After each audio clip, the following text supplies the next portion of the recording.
उस आवाज को सुनने का नाम भजन है। कैसे सुनोगे इसका भेद महात्मा बताते हैं।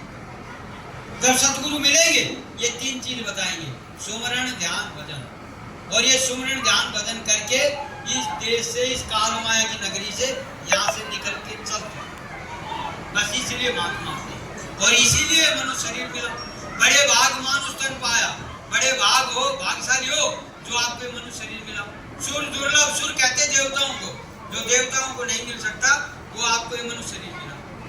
सदग्रंथ गावा, जितने सदग्रंथ लिखे गए सब में ये बात लिखी गई कि देवताओं को नहीं मिलता, आपको मिला। किस काम के लिए मिला? साधन धाम, मोक्ष के द्वारा। ये साधना का धाम है, ये परमात्मा का बनाया हुआ सच्चा मंदिर है, ये भगवान का बनाया हुआ सच्चा मंदिर है, ये खुदा की बनाई हुई सच्ची मस्जिद है। इसमें परमात्मा मिलते हैं। साधन धाम, साधना का धाम है। मोक्ष कर द्वारा, इसमें मोक्ष का दरवाजा है। द्वार का मतलब दरवाजा। मोक्ष कर द्वारा पाएंगे ही, ये मनुष्य शरीर पा गए तो परलोक स्वारा, तो आप परलोक जा सकते हो। तो वो रास्ता अंदर से जाता है, बाहर से नहीं। कहाँ है वो रास्ता? इसका भेद महात्मा बताते हैं। वो 10वां द्वार कहाँ है इसमें, वो 10वां दरवाजा कहाँ है इसमें, इसका भेद कौन बताते हैं? महात्मा। तो इसलिए महात्माओं की खोज करो। जब पूरा महात्मा मिल जाए तो इस वतन देश से निकल के अपने घर, अपने वतन, अपने देश चलो। तो कैसे कर चलोगे? किसी महात्मा की खोज करो। जब खोजोगे मिल जाएगा, खोज नहीं करोगे तो नहीं मिलेगा। खोज करो, और खोज करने पर ना मिले तो देखो मथुरा में ये जो चिन्ह आप देख रहे हो, ये बाबा जय गुरुदेव जी महाराज का चिन्ह है। बाबा जय गुरुदेव जी महाराज 116 वर्ष तक इस धरती पर रहे। 116 साल तक, 116 साल में वो 60 वर्ष तक पूरी देश दुनिया में घूम घूम करके और रूह जीवात्माओं को, जीवों को परमात्मा से मिलने का भेद बताते रहे। आत्मा परमात्मा से कैसे मिलेगी ये भेद बताते रहे और जीवों को जगाते रहे। इनके जाने के बाद 18 मई 2012 को ये अपने निज धाम चले गए। इनके जाने के बाद इनके एकमात्र आध्यात्मिक उत्तराधिकारी पूज्य पंकज जी महाराज इस भेद को बताते हैं। ध्यान कैसे करोगे, भजन कैसे करोगे, सुमन कैसे करोगे। आप समय निकाल करके चले आइए और आकर के इस दौलत को ले लीजिए। ऐसी दौलत मिलने जा रही है। तो 8, 9, 10, 11, 12 5 दिन का कार्यक्रम है।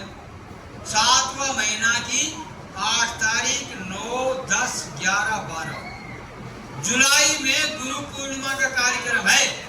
8 जुलाई से 12 जुलाई तक आप आइए, आप सादर आमंत्रित हैं। आकर के और ये दौलत ले लीजिए और अपना काम कर लीजिए और ये दौलत आपको मिलेगी फ्री में, कुछ देना नहीं। तो आप ये दौलत ले लीजिए और आपको क्या मिलेगा? हारी बीमारी दुख तकलीफ में आपको लाभ मिलेगा। और क्या मिलेगा? किसी को भूत बाधा, प्रेत बाधा है उसको लाभ मिलेगा। और क्या मिलेगा? एक बुराई चढ़ाना और एक मनोकामना आपकी पूरी होगी। अपनी एक बुराई चढ़ानी पड़ेगी। इस संसार में पहला एक ऐसा मंदिर है वहाँ जय गुरुदेव नाम से बना है, नाम योग साधना मंदिर। उसमें बुराई चढ़ती है, अपनी एक बुराई चढ़ाओ, आपकी एक मनोकामना पूरी होगी। दुनिया में कोई ऐसा मंदिर नहीं जहाँ बुराई चढ़ती हो, लेकिन मथुरा में बाबा जय गुरुदेव महाराज ने बनाया जहाँ पर बुराई चढ़ाओ, आपकी एक मनोकामना पूरी होगी। और क्या मिलेगा आपको? आपके घरों की कोई भी बरकत लौट आएगी। बरकत किसे कहते हैं? 100 रुपए कमाओ, 50 रुपए खर्च हो जाए, 50 रुपए बचे, उसको कहते हैं बरकत। और 100 रुपए कमाओगे, 125 रुपए खर्च हो जाएगा तो 25 रुपया कर्जा हो जाएगा। तो इसीलिए आपको बरकत मिलेगी। आप चले आइए, आप सादर आमंत्रित हैं, हम आपको निमंत्रण दे रहे हैं। इष्ट मित्र बाल बच्चों सहित आप चले आइए और आकर के उस दौलत को ले लीजिए और दौलत लेकर के घर में रह रहे, गृहस्थ में रहना, बाल बच्चों के साथ रहना, खेती का, दुकान का, दफ्तर का काम मेहनत ईमानदारी साथ करना, आए हुए अतिथि का सत्कार करना, माँ बाप की सेवा करना, यतीम मोहताज की मदद करना, सास ससुर की सेवा करना, बीमार को दवा, भूखे को भोजन, प्यासे को पानी, 24 घंटे में 22 घंटा ये सब काम करना। 1 घंटा सुबह, 1 घंटा शाम चेतन जीवात्मा से चेतन परमात्मा का भजन करना, तो ये आपका काम हो जाएगा। ये आपकी जीवात्मा अपने वतन अपने देश चली जाएगी, जन्म मरण से छूट जाओगे। और नहीं करोगे तो क्या होगा, अब इसको थोड़ा सा सुन लीजिए, फिर उसके बाद कार्यक्रम समाप्त करेंगे। क्या होगा, यम के दूत आएंगे, आपकी जबान को तोड़ देंगे। आने से पहले आप खाट में पड़े पड़े आ करोगे, बोतल आपकी चारों तरफ खड़े रहेंगे, आप किसी को नहीं बता पाओगे कि हमको क्या तकलीफ है। एक पैर छाती पर रखेंगे, एक पैर घाटी पर रखेंगे, जीवात्मा को जबरदस्ती खींचेंगे, खींच करके बाहर करेंगे। अब आप रोओगे, चिल्लाओगे, आपकी पुकार कोई सुनने वाला नहीं, आपकी मदद कोई करने वाला नहीं। आपको मारेंगे तो आप कहोगे यम के दूतों से, हमें मत मारो, हमें छोड़ दो। वो उनमें कोई दया माया नहीं, वो छोड़ने वाले नहीं है। फिर मारेंगे, आप कहोगे मारो मत नहीं।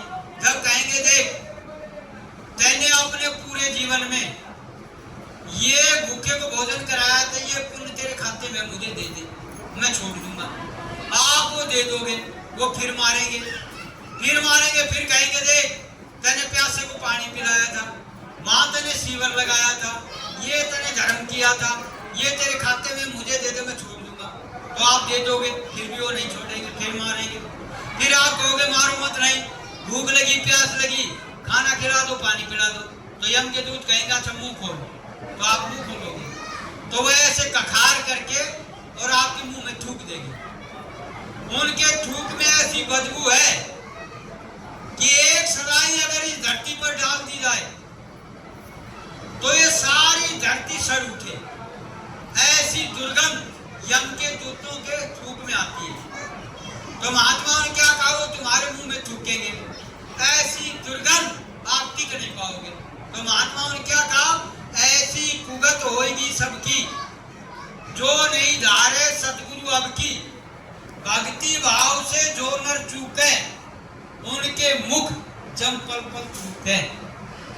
तो पल पल तुम्हारे मुंह में थूकते ले जाएंगे।